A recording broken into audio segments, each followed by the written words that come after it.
Welcome to the Nerd Party.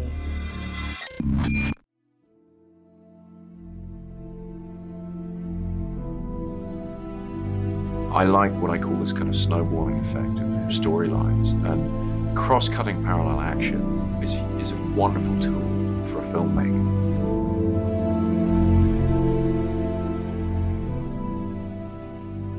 Welcome to House of Nolan here on the Nerd Party Network, where we discuss all of Christopher Nolan's films in chronological order. My name is Brandon Shea-Mutala, and I just want to make sure, are you paying attention? Joining me, as always, is Tristan Riddell. Tristan, how are you doing? It looks like you got some blood and yellow feathers all over your hands. Do you think I bloody enjoy podcasting like this? Sorry, my kid's sleeping next door, so I couldn't go full-on Bale for that one. That's okay. That's okay. We'll forgive you for this one. Well, just in case you guys can't figure out what we're talking about tonight, we are talking about Christopher Nolan's fifth film, The Prestige, which came out in 2006. And this is a interesting movie. It's a very good movie. And, you know, I'm so grateful because it's one of those movies where it took me a really long time to see it. And I managed to go without any spoilers until I finally saw it March 31st, 2020. I managed to go 14 years without any spoilers on this movie, and I'm quite thrilled about that. So as I said back in our Insomnia podcast that we covered, the last two Christopher Nolan films I saw were The Prestige and The Insomnia. I was home from work sick one day, and I popped the two of them on, and I watched Prestige first and then Insomnia. And so this is the second last Nolan film I saw, and I just recently saw it this year. Tristan, do you remember when you first encountered The Prestige? Yes, I saw this in 2006 when it was released in theaters, and this was actually the first Nolan film that I got to see with my now wife. And we did not like this movie when we first saw it because we didn't understand it, because the sound mix was horrible in the theater. So we had no idea what anybody was saying. And like we could barely pick up and pick out what people were kind of saying. And then like with the accents mixed in and everything, we're just like, okay, I think this guy might be related to this guy. Like it was horrible. I don't know why we didn't walk out. I don't know why we didn't demand our money back, but we kind of got the idea. We're like, all right, I guess it's okay. And then when it came out on video, we rented it and we're like, holy crap, this is a good movie. So have you come to the realization after all these years that I'm sure that the audio mix in the theater was just fine and exactly how Christopher Nolan wanted it to be? You heard exactly what he wanted you to hear. Everything's done intentionally. No, this was not the case of like an IMAX pre-release where nobody could understand Bane. This was like there was something wrong with the audio mix. Like there was a glitch. There was a blown speaker, something like that, and it was so we could pick out every third word. It was crazy, but no, it took to video to truly appreciate it. Now we can't get enough of it. I'm not sure what took me so long to get to this movie because I bought it on Blu-ray like when I first bought a Blu-ray player. So I've had this on Blu-ray for like 12 or 13 years. You know, like I've had this for like a long time. I still have the first Blu-ray version of this movie. So I don't know why I just never got around to it, but I had no excuse, but I'm glad I finally did get around to it. So did anybody else see The Illusionist? Everybody keeps telling me now whenever I say, oh, you should see The Illusionist. I'm like, I haven't seen it. No, there's no reason to see The Illusionist. I was always fascinated by it because it felt like that whole Armageddon Deep Impact type deal where they came out in the same year. You had competing. How often are you going to have a competing magicians movie? You know, that's like once in a lifetime type deal. And the Illusionist is barely the poor man's Prestige. And when I watched The Illusionist, I told my parents, you need to watch The Prestige. If you like The Illusionist, you'll love The Prestige. And I remember getting a call on the phone saying, we tried watching it. What? Why do you think we would like that? We had no idea what was going on. Give us The Illusionist any day. That's funny. It's weird how that happens, how you get those competing films in the same year, and it happens so frequently. You know, it's almost like when they're shopping the script around, they like the idea enough that they just rip it off. Where did you first see Nolan in this, Brandon? I love this question. I love this question every single episode. So this is going to be a challenging one for me. So I've only seen this twice now. But honestly, I would say that this kind of really started to feel Nolan-y to me when he got to Colorado Springs. There was just something about being at Colorado Springs, in the winter and whatnot. It was just there, and like the train ride up to it and whatnot, and reading the book. Because I guess, so that would be it. It would be reading the book and starting to get the backstory and the history, and having things told out of sequence would be I would think the initial thing that makes me think that this is Nolan. This was probably the most efficient use of foreshadowing that Nolan's ever done, but also almost in modern film history. I'm not trying to be hyperbolic, but if you don't realize it until you watch it a second time, a third time, a fourth time, where you pick up on every individual thing where you're just like, oh my God, how did I not see that coming? Oh my goodness, how did I not understand that? Whoa, that means so much more now that I'm watching it. And this is a finely tuned script with a near perfect edit that allows you to jump from moment to moment, time zone to time zone, and not get lost, while also he's dangling all the information in front of you. All the pieces are there. And it's not until he puts it together for you. And I'm sure that there are a lot of people who figured it out at the end before they got to the end, but you didn't figure out everything. And that's the beauty of it, is there's so much to it. There is so much to foreshadow, and he did so much of it in the first act. Yeah. Like, there is a lot in here, and there were a couple of guesses that I had, but the one guess that I don't think anybody could have seen coming is the fact that there was a twin brother for Christian Bale's character. I don't think anybody could have seen that coming. But one of the wonderful things about this film is what you just said, Tristan, is that it's rewarded on rewatches. The first time I saw this, I'm like, this movie is fantastic and it's blown me away. Watching it now and watching where it was going, I was watching for those cues and seeing how they would be played out. And so this is part of what I found really interesting about following and having that linear cut. And then I wish that the linear cut of Memento actually was on my Blu-ray, because I would have watched it. But it's interesting to watch Nolan, because he does put such an effort in these films to that he's not cheating, right? And when you watch this on a rewatch, you can see that he's not cheating. There are certain questions that I have when I get to that end of it that are like, okay, this only worked out in this situation because of X, right? That we'll talk about in a bit. But everything is there. Everything is laid out. All the seeds are planted. And they all sprout right at the right moment. And on a rewatch, you can see the masterwork that he's crafting in this film. And it's fascinating. I think my favorite is probably the kid crying and saying, "Where's his brother?" Mm-hmm. You like, when you watch it a second time, you just get slapped in the face with it. You're just like, oh, of course. Oh my gosh. I want to talk to you a little bit about Tesla in this film.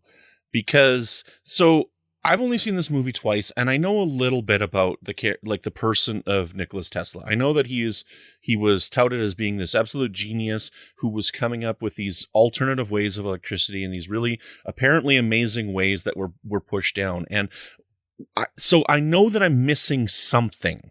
I'm definitely missing something, I think, by not knowing more about Tesla. But I really do love the two contrasting stories of the two magicians fighting and tearing apart each other's businesses and stealing each other's secrets. And then this other story that's going on between these other two magicians stealing each other's secrets and arguing and fighting and trying to find out each other's secrets and destroying the places where they make electricity and stuff like this. Like, I think this is really, really an interesting contrast in this film. And I'm like, I just wish that I feel like I'm missing something by not completely understanding Tesla as a character. Well, what do you feel like you're missing? I don't understand, because like you kind of nailed it on the head, where like you look at Angiers as Edison and Borden as Tesla, because even at the end, Angiers says to Borden to his face, you were always the better magician. And just like Tesla was the better inventor, Edison was the better showman. He knew how to sell himself. He knew how to sell inventions. If you watch the scene where people are at the World's Fair or something like that, you see one of Edison, like the person who's screaming, "It's all gonna blow." That was one of Edison's men. That was one of the guys who was in Colorado Springs. Okay. And that's one of those things, like, and Edison was known to do crap like that. Like, Edison was historically a horrible person who treated his people like garbage and stole their ideas and didn't pay them and didn't pay his debts and like just rode off on like one big thing or a couple big things for the rest of his life, and then tried to make a monopoly out of his inventions, and then tried to literally destroy other people's inventions. And Tesla was one of those people, and he's kind of had a renaissance of history where people have kind of found out more about him and latched onto him. And he was a genius inventor. He did come up with some of these crazy things. And he was kind of like the Da Vinci of that time, where he wasn't respected, but yet he had that imagination. And in this movie, they take the Tesla person, turn him into a character, and that's actually why they got David Bowie. Christopher Nolan wrote this role with David Bowie in mind, and Bowie actually initially turned it down. And Nolan personally flew to his house to say, "Listen, I wrote this with you in mind. The only way that the audience is going to buy that Tesla actually made a teleportation device is if we get a larger than life person, and that is you." And that's and that's when David Bowie was just like, "All right, you got it." And so I don't think you're missing anything. You just got to know that he was a crazy inventor who was stomped on by Edison and wasn't respected in his time, and he was larger than life. Now, could he develop a teleportation device? No, but David Bowie could. I don't understand, I guess, the Tesla misdirect, because so when this happened and when we get more information on what Tesla was building, he was building this device that was a teleportation device. And then we find out that it's actually accidentally duplicating people and making duplicates. So I figured out at that point that that's what we saw at the beginning of the movie. But then I also thought that that's what Christian Bale's character had been doing. And so at the end, I'm like, okay, so what did Tesla do for him? What for Christian Bale? Nothing. So then why did he send him there? Just to get him out of the country? When Christian Bale has Scarlett Johansson as an assistant, he has a whole bunch of lightning and electricity going on above his doors that he pops in and out of. And so we see Christian Bale's character at the World's Fair. So he got inspiration, just like, because, Michael Caine sent Hugh Jackman to the World's Fair to get inspiration. And Christian Bale's character got inspiration for showmanship. And so that's why he was inspired by Tesla. And so when he got the opportunity to, and so like he's, with that inspiration, he started, writing more in his journal, which he said like he started just a few days after Angiers and Borden met. And so he, used that as his key because he was probably inspired by him that day. And then, so when Hugh Jackman buries Fallon and then says, "Give me the key," he gave him the key. He said, he's like, "There you go. Like, that's the key to everything." And so Angiers, in his stupidity, thought that meant, "We're going to America. I gotta go talk to Tesla." And there was a massive miscommunication between Angiers and Tesla, where it's just like, an associate of mine, came to you for something. We didn't say who it was. He didn't say it was Borden. He didn't say that it was a magician. And so he just spent a lot of money on something that just happened to work and be real. Okay. Because that's one thing that I'm like, okay, so that's what I was assuming was happening, was that Christian Bale's character was also duplicating the person, and he ended up not doing that. And so at the end of the movie, I'm still kind of confused. I'm like, what did Tesla even have to do with this other than giving him a way to do magic, giving Wolverine a way to do magic? Sorry, Hugh Jackman. Sorry. So, and I just a side note, I just want to say that it's a testament to the actors and it's a testament to the director that not once did I ever think about Alfred talking to Batman when Caine and Bale shared a scene together. Not once did I ever think about Batman or the Butler or anything like that. And that's just fantastic. That's so hard to do. but Jackman just gives such a great performance and such a wide range too of the lover and the jealousy and the hatred and the wounded. There's I think the scene, the funeral scene, which is also the shot, like that wide shot where it's a stark white mausoleum and then everybody's wearing black and it's a black coffin. That's the shot where I was like, ooh, that's Nolan. That's Nolan. And when that moves in, and then we see when Jackman is yelling at Bale, and Bale is like really calm and just like, I don't know, I don't know. And Jackman is saying, how do you not know? And just like that little quiver in his eyes, and then like he starts to scream again, but then he stops himself and he screams even louder. That was great editing and a great performance. And it's those little moments that Jackman gives. It's those little facial tics or just like movement of the hand or like that cocking of the head to the side. It's just like, that's what helps make his performance so believable. Yeah. And the way that he's able to just portray being a drunk and then flip and turn, like that whole scene where he's like, I've played kings and whatnot. How hard do you think it is for me to play the great, I don't know, whatever his name is, Mutata Danton. or whatever. Danton. Okay. Thank you. I'm bad with names. I'm sure everybody knows by now. But while as fantastic as he is, Hugh Jackman, I believe, is the star of this movie. I do. And I mentioned last time, I really like Christian Bale as Batman, but I don't really like Christian Bale otherwise. I do think Christian Bale is fantastic in this movie. And the first thing I want to call it for Christian Bale is the brother. So this, what's the brother's name? Like Fallon. Fallon. Okay, so Fallon. I knew there was something up with Fallon, but the first time I watched this movie, I never suspected that was Christian Bale in makeup. I did not suspect it at all. I did not see that twist coming or anything like that at all. And I think that is one of the most amazing things of this movie, because even on a rewatch, I'm like, that does not look like Christian Bale in makeup. They cut around Fallon so much that it is kind of like on second watch, you're just like, well, I noticed this the first time that they were cutting around him, and you're just like, well, why didn't I understand that they were trying to hide his face? I mean, obviously they were trying to hide his face. It's one of those things where it's dangled right in front of you, but you just don't put the pieces together. And then at the end, before we get the realization, we get an extreme close-up of his face, and we still don't get it. I want to bring this up before I forget this and before we move on too much. His name is Alfred Borden. This is hinted at in the movie, but also it's in the novel as well, that one of them is named Albert and one of them is named Frederick. And that is why they go by Alfred. And so once you realize that, it opens up even more foreshadowing and dangles in front of your face, where like when Scarlett Johansson sits down to dinner and goes and calls him Freddie, and Sarah goes, really, isn't that right, Freddie? He's like, well, that is my name. And when Albert, who we now know Albert, went to Scarlett Johansson's apartment, and she calls him Freddie, and he's like, don't call me that. Don't call me that.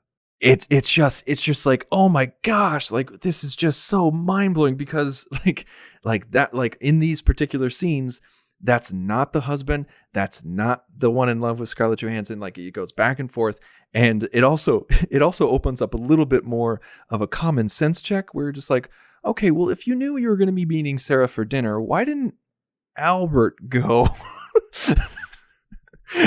and instead of Freddie? It's pretty well. They were both there, right? Because the Fallon was there at that one too. But yeah, I just want to double check on something here. When she killed herself, she knew that there was two. Did you catch that? Yes.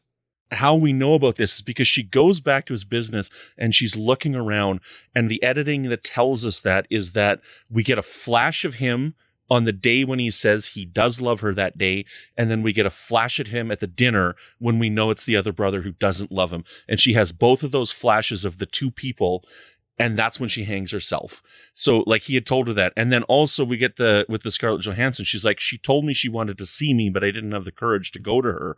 It's because she was going to tell her, the assistant, that there was two of them. When she also screams in a fight, I know what you are. Yes, yeah. Okay, so let's jump into Scarlett Johansson. So I don't know her. She's another actress that I don't really know her from a lot of films. But I mean, I didn't have too much of a problem with her performance here, and I'm getting the impression that you did. It's not like she gave a bad performance. It's not like she was terrible.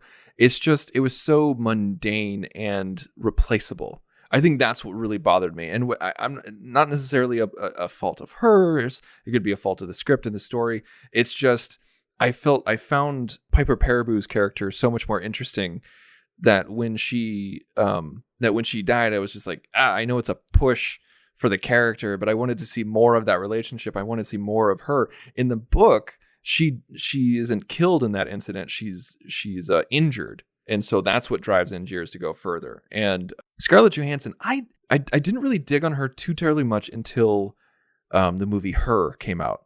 Like I didn't really like her that much as an actress until like The Winter Soldier and Her. And now I really enjoy her. I think she gives great performances. I think she was great in that, what is it, Jojo Rabbit. I think she gave a great performance. And it's just, I think at this time, it just, that role was just so replaceable. It could have been done by anyone that I didn't think it was anything to write home about. The person who absolutely carries the emotional weight of this film and gets no recognition whatsoever, that is Rebecca Hall as Sarah. I want to talk about one thing that I don't know how I feel about in this movie. I want to make sure we don't forget about this. I don't know how I feel about the final scene with Michael Caine, because I love Michael Caine in this movie so much, and I care about his character in this movie, and I feel like he betrayed and backstabbed Hugh Jackman's character in this. And like, when I'm watching this movie, I'm kind of on the side of the Hugh Jackman character as I'm watching this. So for me, my protagonist in this film is Hugh Jackman, and he's the guy that I'm rooting for, which is crazy because he's out to kill 100 of his own self, you know, like in this crazy philosophical way. But I mean, like that's my viewing of the film, and that's how I feel. What do you think of Michael Caine in the end of it? We can talk about him again as an actor and as a character and whatnot, but in the end, how do you guys feel about the end? Am I weird in my thought on this? Well, I think that Hugh Jackman Angier is definitely the protagonist of the film. Like, he's the person that we're following, and he's the person that we're supposed to be rooting for as we go through. Because with Angier, we don't really see anything too terribly shady, you know, like other than like he tried to kill Borden and then, you know, like takes his fingers. Yeah, let's just move that aside. But yeah, like we're supposed to, like, it's shot and shown in a way that makes us root for Angier until we find out more and get to the end. I think at the end, when we realize that he is framed Borden for his murder and then tries to steal his child, that's when Cutter goes, "Oh my God, Robert Angier is a Bond villain." I mean, like I think like he tears up the paper in front of Borden as he's stealing his child, saying, "I don't really care. You know, whatever." Like this whole blood feud that we had going at each other for literally years. You know what? I've won because I got the Tesla machine. I got you framed for my murder. You're going to be hanged soon. And I got your daughter just for kicks. This guy's an evil person. So based on that, so my interpretation is the brother that helped to drown the wife that has less of a conscience is the one who dies at the end of the film. That's Freddie. Okay. So, and the one that loved the wife and loved the kid and whatnot is the one who survives. Albert. Right. But, you know, you jump into those things. These two brothers are terrible people as well. You know, Hugh Jackman is a terrible person. So there's terrible people everywhere. And so I don't let the brother off the hook for accidentally killing the wife, because he's done so many other terrible things throughout the past several years. So I still feel like Michael Caine betrayed Hugh Jackman. I still feel that way even after this conversation. Nolan framed it. He bookended it for a reason. We find out Angier's motivation, we find out Borden's motivation, and Cutter's motivation was given to us from the first thing we see in the movie. And that is the daughter. That's all that matters, is the welfare of the daughter. It's like, yes, she'll be taken care of. She'll have a lot of money with Angier, but she won't have love, and that's what's most important. So it's okay because Cutter wanted the daughter to end up with the father of the man who caused the woman to kill herself. So it's all good. So no, Albert. Well, I mean, like it depends on how you look at it. Like they both did it. They both convinced her. They both made her kill herself. The two of them. Andy Serkis. Wow. This was the first non-CGI Andy Serkis movie that I think I saw at the time. I may be wrong. And you're probably I would say that's probably one of the earliest ones. I mean, I've obviously seen because I saw this so late, but yeah. I think he definitely grounded the Tesla mythos. I think like there needed to be a straight man. There needed to be the engineer. There's always the relationship of the genius thinks, the engineer does. I really enjoyed that about his performance, because if it was just straight Tesla, like if there were just like a bunch of workers in the background, Tesla would not be as human as he was here, while simultaneously being larger than life. Mm-hmm. And that might not make sense, but it makes sense to me. It's just because they specifically got David Bowie, a larger than life individual, to play a larger than life scientist and inventor. You needed someone who could showcase the stakes, and like that's why they had the cat, and he's like, I personally hold you responsible for what happens to this animal, and you know, him enjoying his time with Angier, being more human, and Angier, excuse me. And it's just Serkis has such range. It's not fair for one person to have that much range in their acting ability. That light bulb sequence is my favorite scene in the movie. I love it. You know, just the way that they're describing about what's going on in Colorado Springs. I love that whole Colorado Springs sequence. You know, I love mountains and I love winter, as I've talked about in other podcasts. But just seeing that thing with the light bulb, and with them just leaving the mystery to us, not trying to give us an explanation as to how it's happening, but just leaving it as, yeah, it is crazy, isn't it? And that's it. I love it so much. And Tesla did spend time in Colorado Springs. Like Nolan picked this. Well, I guess the writer of the novel picked this because of that specific historical reason. Like he spent time in Colorado Springs. He invented things in Colorado Springs. And I do believe Edison did chase him out of Colorado Springs, if I'm remembering correctly. I could be wrong. I think I loved all of the Colorado stuff. I love the storyline. I love the Tesla storyline. I love Serkis. I love Angier there. Everything about it. The shot selection, the editing, the story, the dialogue. And one of my favorite shots is when Angier says it's like the whole town has electricity. And then as he's climbing up to get into the carriage, the camera heads up and we see the town see the town lights. And then when they're in the field of the light bulbs and the experiment goes off, the town goes on behind over his shoulder. Oh, beautiful. Loved it. Yeah, I love that. It's so well done. So well done. So I think the last topic that I want to bring up to talk about, and I'll open it to you if there's anything more, is this idea of the duplication. This is like, it's a very interesting thing. And it's one of those things that I love it, but it's like, it feels really weird in the movie because it's such a period specific film. And Nolan goes through this great care of attention to detail to try and make it as accurate as possible. You know, like I'm thinking about this. I just started watching Lovecraft Country. And, the first episode of Lovecraft Country, it's all period specific, 50s, the Jim Crow era of America. And you get to see a lot of what happened with African Americans at that time, how they were treated. And it's very well done. And it's very period specific and very accurate. But then they've also got these modern cues of music and Lovecraft monsters. And it's like a very weird tonal shift at the end of this. And that's what this feels like. It's this science fiction concept that's been thrown in this period piece that's kind of unnerving to me. But it's really fascinating nonetheless, because you've got this guy who's chosen to kill 100 of himself. And then it's opening up the conversation of, one of the best parts is, I don't know if it's me that's drowning or me that's getting shot out over there. every time I do it. And so this trick is hard to do because of that. Like, this is a very challenging trick to do every single time because I don't know what's going to happen to me when I'm done. And Tesla even said, like, Tesla made it clear multiple times, I have no idea what's going on. I have no idea what this means. I have no idea what this is. Like, the exact science is not always an exact science. I love that line. It shows you that, like, it opens that philosophical debate because while Tesla was completely unsure, he was the one who said, like, he said, oh, don't forget your hat. Well, which one's mine? All of them are yours. Mm-hmm. That's them saying that they're all Angier. All of those copies are Angier. There's no difference between the one that winds up in the tank and the one that winds up in the audience. I freaking love, and that was a Nolan edition. That wasn't in the original novel.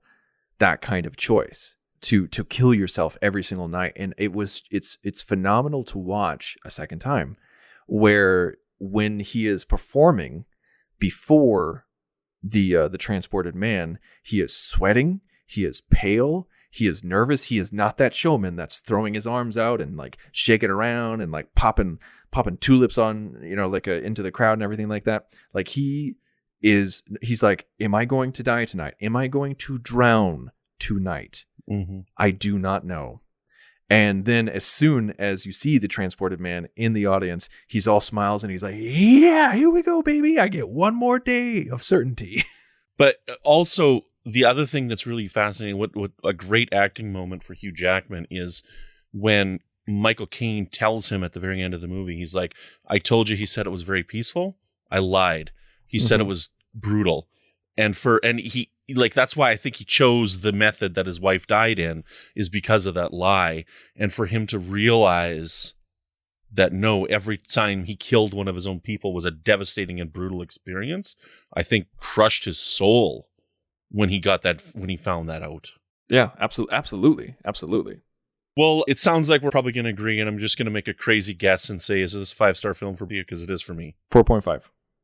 4.5. What? It's Scarlett Johansson, man. Just that 0.5. I'm kidding about the Scarlett Johansson thing. No, it's I'm trying to, like, okay. So when I first started my Letterboxd, it was 4.5. Like, I looked it up, and then after I watched it, I was just like, okay, I love this movie. This is a great and well crafted movie, but my 5-star ratings are always kind of a juggle and a mix and mishmash of technical greatness and my enjoyment. So this is where it's kind of like battling between the two. And like, I think last week I talked about Hocus Pocus, about how like that's one of my favorite movies of all time, but it's like a 3-star film. With this one, there's a lot of 5-star Nolan films out there. And I think my enjoyment with this one, even though I do love this film, I don't enjoy it as much as other ones that he's done. And so I think that's probably where I bring it down to 4.5. Well, I'll go with my rankings. This is my favorite Nolan film, and I don't think it's going to get dethroned as we go through. I love this movie. I think this movie is a freaking masterpiece, and I know there's some good stuff coming up, but I'm pretty sure that this will not get dethroned as my favorite Nolan film. I like Batman Begins more than this one, even though Batman Begins is such a phenomenal movie, and we all love it so much. Prestige from the look, feel, sound, writing, everything about it. You're just like, this is modern Nolan. Mm-hmm. I would agree with that 100%, and I was kind of thinking about this too, looking back on the last director that we covered with Fincher, and I was thinking, whereabouts was it that the same thing could be said about Fincher? And I almost think that it could be said with Zodiac for Fincher, that was the one where it's like, from here on out, it's him. Like, they've all got those things and he's building up to that, but Zodiac is probably where it's pure Fincher at his purest. But I agree with you that this is definitely where Nolan becomes Nolan, because before this he's got his talent and he's exploring and he's practicing and he's trying things out, but even with this being a period piece, which is different than everything he's had before, there's a style of filmmaking that's very, very different with this film. We saw some of it, like with those helicopter shots and stuff like that in Insomnia and Batman Begins, and that's kind of a signature style of his, a signature move. But there's more to it with this one here. It's a tonal experience. Did you give Batman Begins 5? No, I gave it 4.5. So you haven't given a 5 yet. I give Memento a 5. Do you think Memento's better than this movie? No. Then why don't you give us a 5? There's multiple layers in here, man. Memento was groundbreaking. Like it was a groundbreaking film, something that no one had ever done before to that level, and that's why it deserved 5 stars. Yeah, so I love this movie, and this movie is so good. I'm just blown away by it. So good, so good. Thank you so much for joining us. I really appreciate it. I'm having a great time talking about Christopher Nolan. Please tell the listeners where they can find you out in the multiverse when you're not trying to get rid of your excess hats. Well, where you can find me is thenerdparty.com. I have several archive shows on there. One that I hosted with my wife, which you can actually find a lot of Nolan reviews and a lot of Fincher reviews on there. And I did a few Star Trek shows that you can find at thenerdparty.com. And please connect with us. And you can also email us if you want to talk about this show or talk about Prestige or talk about anything else that we've talked about. Just go to thenerdparty.com/contact, select Houselights, fill out the form, and send us an email. Excellent. And as for me, you can find me on Twitter at Brandon Matella. I got a couple of shows out there. One called Infinite Diversity, which is all about new Star Trek. One called Franchise Fatigue, which is all about movies and remakes and sequels. And I have a show called Good Evening, an Alfred Hitchcock podcast, where my friends Chris and Tom and I cover Hitch's films in chronological order, much in the same way as we do here. Well, that's all we got for you tonight. So until next time, when we cover The Dark Knight, thanks for listening to House of Nolan. Join the revolution. Join the Nerd Party.